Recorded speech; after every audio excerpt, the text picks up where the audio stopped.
அனைவருக்கும் வணக்கம். நான் உங்கள் 5ஆம் தலைமுறை ஜோதிடர் ராம்குமார் ராஜேந்திரன். இன்னைக்கு நம்ம பார்க்க போற தலைப்பு மீனராசி அன்பர்களுக்கு நடக்கவிருக்கும் தமிழ் புத்தாண்டு பலன்களை பற்றி தாங்க. ஸோ இந்த குரோதி வருடம் முடிந்து விசுவாவசு வருடமானது தொடங்கவிருக்கு. ஏப்ரல் மாதம் 14ஆம் தேதி திங்கட்கிழமை துலாம் ராசியில் பிறக்கவிருக்கும் இந்த தமிழ் புத்தாண்டு மீனராசி அன்பர்களுக்கு எந்த அற்புதத்தை கொடுக்க போகுது அப்படிங்கிறது.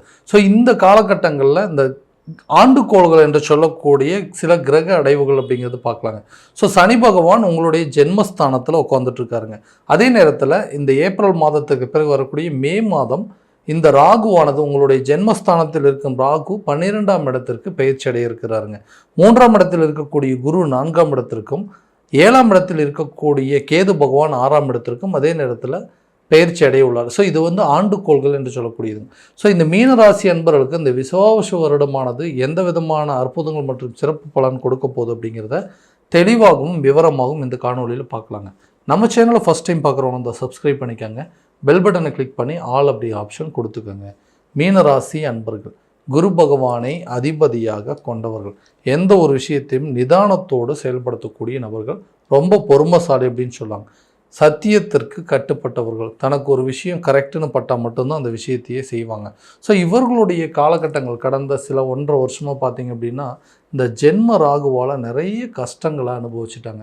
ஸோ ஜென்ம ராகுவால் மட்டும்தானுங்களா, மற்றது எதுவும் பிரச்சனை இல்லை அப்படின்னு சொன்னால் இந்த விரையச்சனி என்று சொல்லக்கூடிய சனி பகவான் 12ஆம் இடத்துல இருந்தார். ஸோ விரையச்சனி ப்ளஸ் ஜென்ம ராகு இந்த 2 விஷயத்துலையும் கடந்த ஒரு 2.5 வருஷமாக நிறைய தடுமாற்றங்கள் அப்படிங்கிறது சந்திச்சாச்சுங்க. வாழ்க்கையில் உங்களுக்காக உங்கள் வாழ்க்கையை வாழ்ந்ததை விட மற்றவங்களுக்காக உங்கள் வாழ்க்கையை வாழ்ந்ததே ரொம்ப அதிகங்க.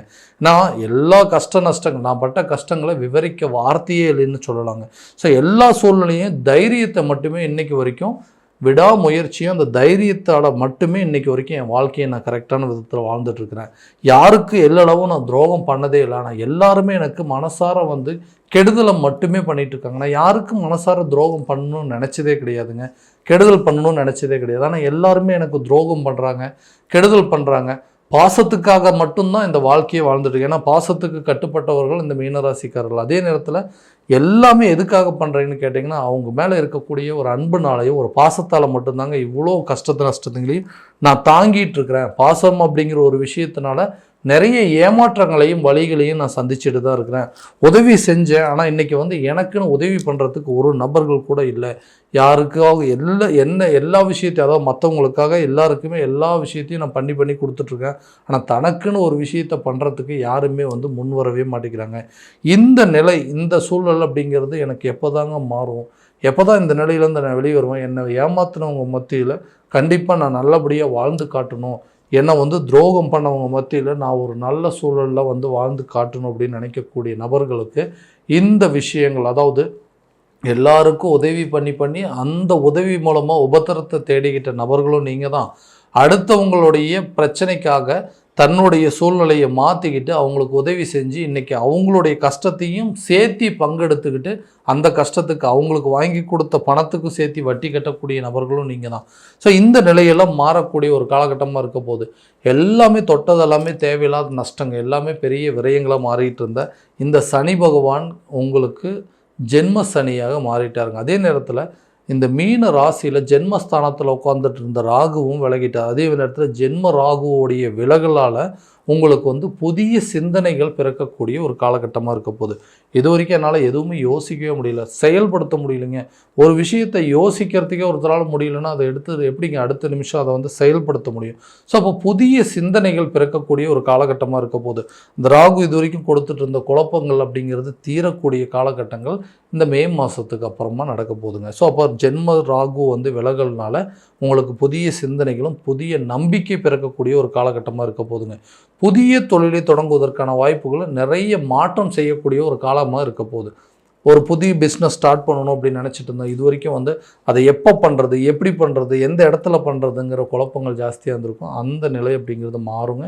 மாறிட்டு இப்போ உங்கள் ஜென்மஸ்தானத்தில் சனி வந்ததுனால தைரியத்தை கொடுப்பாரு. ஓகே, இந்த காலகட்டங்களில் நீங்கள் கண்டிப்பாக பண்ணலாம், அந்த பிஸ்னஸ் நீங்கள் ஸ்டார்ட் பண்ணலாம் அப்படிங்கிற அளவுக்கு நமக்குள்ளேயே ஒரு கான்ஃபிடென்ட்டை கொடுக்கும். ஸோ இதனால் நியூ பிஸ்னஸ் ஸ்டார்ட் பண்ணுவீங்க, அதில் நிறைய சேஞ்சஸ் பண்ணுவீங்க. அதே சூழ்நிலையில் அந்த பிஸ்னஸ் கண்டிப்பாக உங்களுக்கு நல்ல ரிட்டர்ன்ஸாக இருக்க போதுங்க.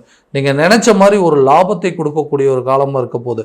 வேலையில் இருக்கக்கூடிய நபர்கள் அதே நேரத்தில் இப்போ நிறைய வேலை மாற்றங்களுக்கு உண்டான ஒரு காலகட்டம். ஏன்னா இந்த 7ஆம் இடத்தில் இருக்கக்கூடிய இந்த கேதுவானது விலகிறதுனால நிறைய இந்த ஜாப் ஆப்பர்ச்சுனிட்டிஸ் அப்படிங்கிறதுலாம் உங்களுக்கு கண்டிப்பாக கிடைக்க போகுதுங்க. அதே நேரத்தில் ஒரு ஜாபில் இருக்கிறவங்களுக்கு ஒரு சேலரி இன்க்ரிமெண்ட்டோ ஒரு ப்ரொமோஷன் கிடைப்பதற்கான வாய்ப்புகள் அப்படிங்கிறது, நிறைய ரெஸ்பான்சிபிலிட்டி சேரத்துக்கான சில சூழ்நிலைகள் அப்படிங்கிறது அதாவது புதிய வேலை வாய்ப்பு கிடைக்குங்க. நிர்வாக திறன்கள் அப்படிங்கிறது உங்களுக்கு அதிகரிக்கும். உங்களுடைய மேனேஜ்மெண்ட் மேனேஜிங் ஸ்கில்ஸ் அப்படிங்கிறதுலாம் உங்களுக்கு ஆட்டோமேட்டிக்காக டெவலப் ஆகுங்க. அது மூலமாக நீங்கள் போகிற இடத்துல உங்களுக்கு நிறைய பொறுப்புகளும் நிறைய ரெஸ்பான்சிபிலிட்டிஸ் நிறைய சம்பள உயர்வுகள் அப்படிங்கிறது உங்களுக்கு கட்டாயமாக கிடைக்கக்கூடிய ஒரு காலகட்டமாக இருக்க போதுங்க. ஹஸ்பண்ட் ஒய்ஃபுக்குள்ளே இருக்கக்கூடிய பிரச்சனைகள் அப்படிங்கிறதால தீரக்கூடிய ஒரு தருணமாக இருக்க போகுது. நீண்ட நாட்களாக இருந்து வந்த பிரச்சனைகள் அந்த 7ல் இருக்கக்கூடிய கேது விலகல்னால கணவன் மனைவிக்கிடையே இருக்கக்கூடிய கருத்து வேறுபாடுகள் அப்படிங்கிறது தீரும். மனைவியும் கணவனும் ஒன்று சேர்ந்து வாழக்கூடிய ஒரு வாழ்க்கை, அவங்களுக்குள்ளே இருக்கக்கூடிய பிரச்சனைகள் தீர்ந்து அவங்களுக்குள்ள நல்ல ஒரு அந்யோன்யம் ஏற்படுவதற்கான சூழல் அப்படிங்கிறது கண்டிப்பாக ஏற்படுங்க. கூட்டாளிகளிடையே ஏற்பட்ட பிரச்சனைகள் அப்படிங்கிறது தீருங்க. பார்ட்னர்ஷிப்பில் இது வரைக்கும் இருந்த பிரச்சனைகள் அப்படிங்கிறதெல்லாம் தீர்ந்துங்க.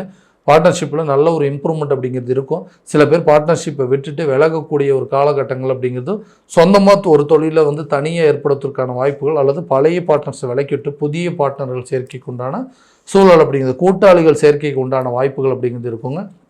நண்பர்கள் மத்தியில் இருந்து வந்த மன சங்கடங்கள் அப்படிங்கிறது விலகுங்க. ஸோ ஃப்ரெண்ட்ஷிப் மட்டும் தேவையில்லாத விஷயங்கள் அப்படிங்கிறது, தேவையில்லாத மிஸ் அண்டர்ஸ்டாண்டிங் அப்படிங்கிறது ஏற்பட்டிருக்குங்க. அந்த மாதிரி நிலைகள் அப்படிங்கிறதெல்லாம் மாறப்போகுதுங்க. அதே நேரத்தில் குழந்தை பாக்கியம் இல்லாத தம்பதியினருக்கு குழந்தை பாக்கியம் ஏற்படுவதற்கான சூழல் அப்படிங்கிறது இருக்குங்க. ரொம்ப நாளாக ட்ரீட்மெண்ட் எடுத்துகிட்டே இருக்கிறவங்க நிறைய ஹாஸ்பிட்டல் பார்த்தாச்சுங்க, நிறைய ட்ரீட்மெண்ட் எடுத்தாச்சுங்க, நிறைய கோயிலுக்கு போயிட்டு வந்தாச்சுங்க. ஸோ எடுக்கக்கூடிய ஒவ்வொரு முயற்சியும் உங்களுக்கு ஃபெயிலியர் ஆகிட்டே இருக்குது. அடிக்கடி இந்த அபார்ஷன் அப்படிங்கிறது ஆகிட்டே இருக்குங்க. கரு நிற்கவே மாட்டேங்குதுங்க. நிறைய ட்ரீட்மெண்ட் எடுத்துருக்கோம், மன கஷ்டங்கள் மட்டுமே மீதி. ஸோ இந்த நிலையெல்லாம் மாறவே மாறாது. அந்த 7 சனி தொடங்குறதுனால தான் இந்த பிரச்சனைகள்லாம் இருக்குது அப்படின்னா கண்டிப்பாக கிடையாதுங்க. இப்போ வரக்கூடிய இந்த காலகட்டங்களில் கண்டிப்பாக குழந்தை பாக்கியம் அப்படிங்கிறது ஏற்படுங்க. பூர்வீக சொத்துக்கள் இருக்கக்கூடிய பிரச்சனைகள் தீரும். வீடு கட்டி முடிக்க முடியலன்னு யோசிக்கிறவங்களுக்கு வீடு கட்டுறதுக்கான ஆப்பர்ச்சுனிட்டிஸ் அப்படிங்கிறது இருக்குங்க. ஒரு வீட்டிலேருந்து இன்னொரு வீடு, அதாவது வாடகை வீட்டிலேருந்து சொந்த வீட்டுக்கு மாறுவதற்கான சூழல் அப்படிங்கிறது கண்டிப்பாக ஏற்பட போகுதுங்க. அதே நேரத்தில் புதிய வண்டி வாகனங்களுக்கு உண்டான சேர்க்கையும், புதிய சொத்துக்கள் சேர்க்கை, ஒரு இடம் வாங்குறதுக்கோ அல்லது இடம் விற்பனைக்கு உண்டான முயற்சிகள் எல்லாமே இந்த நேரத்தில் கண்டிப்பாக நல்ல பலன் அப்படிங்கிறது கொடுக்கும். வம்பு வழக்கு பிரச்சனை, கோர்ட்டு கேஸு பிரச்சனைகளை கண்டிப்பாக நீங்கள் சக்ஸஸ் பண்ணக்கூடிய, ஏன்னா இந்த 5ஆம் இடம் என்று சொல்லக்கூடிய இடத்துல இந்த அதாவது கடக ராசியில் செவ்வாய் நீச்சம் அடைஞ்சிருக்கிறார். ஸோ இந்த நேரத்தில் வம்பு வழக்குகள் சார்ந்த சில பிரச்சனைகள் அப்படிங்கிறது தீரக்கூடிய ஒரு காலகட்டமாக இருக்க போதுங்க.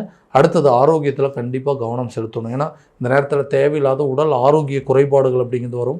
மருத்துவ செலவுகள் ஏற்படுவதற்கான வாய்ப்புகள் அப்படிங்கிறது, ஏன்னா 12ல் ராகுங்க, அதே நேரத்தில் 6ல் கேது இருக்கிறாரு. ஸோ மருத்துவம் சார்ந்த சில பிரச்சனைகள் அப்படிங்கிறது, மருத்துவம் ரீதியாக சில விஷயங்கள் தேவையில்லாத செலவினங்கள் அப்படிங்கிறது கொடுக்குங்க. அறுவை சிகிச்சை செய்கிற அளவுக்கு சில வாய்ப்புகள் அப்படிங்கிறதுல உருவாகும். ஸோ ஆரோக்கியத்தில் கண்டிப்பாக கவனம் செலுத்தணுங்க. வெளி வகை உணவுகள் அப்படிங்கிறத தவிர்த்திங்க அப்படின்னா அந்த அல்சர் சம்மந்தப்பட்ட பிரச்சனையும் வயிறு சம்மந்தப்பட்ட கோளாறுகள் அப்படிங்கிறத கண்டிப்பாக தீரக்கூடிய ஒரு காலகட்டமாக இருக்க போதுங்க.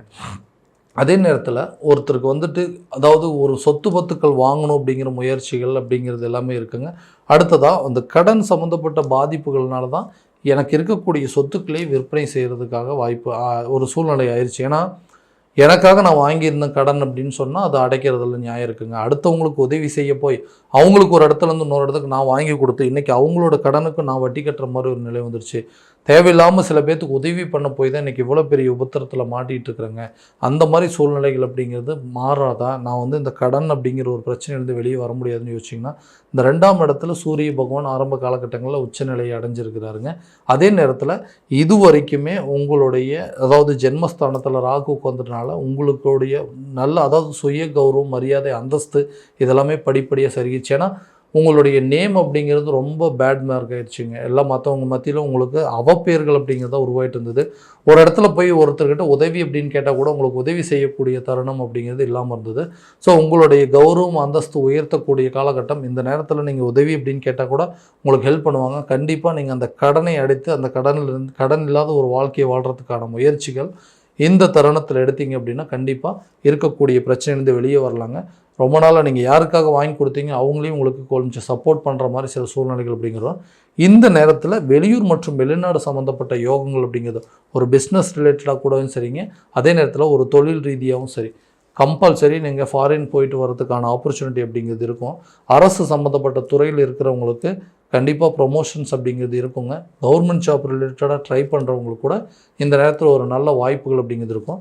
கல்வி சம்மந்தப்பட்ட முன்னேற்றங்கள் இது வரைக்கும் ஜென்மஸ்தானத்தில் இருந்த ராகுவால் கல்வியில் மந்த நிலையை கொடுத்துருக்கோம், ஞாபகம் மறதி கொடுத்துருக்கோம், பெரிய இம்ப்ரூவ்மெண்ட் இருந்திருக்காது, படிப்பில் நாட்டம் இல்லாமல் இருந்திருக்கும். ஸோ அந்த நிலை அப்படிங்கிறதெல்லாம் மாறுங்க. ஸோ கல்வியில் நல்ல முன்னேற்றம் அப்படிங்கிறதும் வெளிநாடு சென்று படிக்கிறதுக்கான வாய்ப்புகளும், அதே நேரத்தில் கல்வியில் நல்ல ஒரு முன்னேற்றம், அதாவது இன்ட்ரெஸ்ட் அதிகமாகுங்க. இந்த நேரத்தில் படிப்பில் ஈடுபாடு இல்லாமல் இருக்கிறவங்க கூட இந்த நேரத்தில் கல்வியில் நல்ல ஒரு ரிசல்ட்டுங்க. இந்த வரக்கூடிய எக்ஸாம்ஸ்லாம் நல்ல ஒரு ரிசல்ட் அடுத்தது உயர்கல்வி எங்கே போய் படிக்கலாம் அப்படிங்கிற அளவுக்கு சில வாய்ப்புகள் அப்படிங்கிறது கண்டிப்பாக வரப்போகுதுங்க. ஸோ இந்த காலகட்டங்களில் இந்த மீனராசி அன்பர்களுக்கு இந்த ஜென்ம சனிங்க, அதே நேரத்தில் இந்த 12ஆம் இடத்துல இருக்கிற ராகுனால் இருக்கக்கூடிய பாதிப்புகள் குறைகிறத விட கண்டிப்பாக இந்த விரைய சனி அப்படிங்கிறது விலகி இருக்குங்க. அதே நேரத்தில் ஜென்ம ராகு விலகிறதுனால நிறைய யோக பலன்கள் அப்படிங்கிறது கொடுக்கக்கூடிய தருணமாக இருக்க போதும். ஸோ இந்த நேரத்தில் கரெக்டான விதத்தில் சில முயற்சிகள் பண்ணிங்க அப்படின்னா கண்டிப்பாக வாழ்க்கையில் எல்லா விதமான வெற்றிகள் அப்படிங்கிறது உங்களுக்கு கிடைக்குங்க. ஸோ உங்களுடைய ஜாதகத்தை எங்கிட்ட பார்க்கணும் அப்படின்னு விருப்பப்பட்டீங்கன்னா கீழே தெரிகிற நம்பருக்கு காண்டாக்ட் பண்ணி அப்பாயின்மெண்ட் ஃபிக்ஸ் பண்ணிக்கோங்க. அப்படி இல்லை அந்த நம்பருக்கு வாட்ஸ்அப் மூலமாக உங்களுடைய தகவல்கள், அதாவது டைமு, டேட் ஆஃப் பர்த்தெல்லாம் அனுப்பிச்சி வச்சிங்க அப்படின்னா கூட தெளிவான முறையில் கணிச்சு துல்லியமான பலன்கள் அப்படிங்கிறது உங்களுக்கு தெரியப்படுத்தப்படுங்க.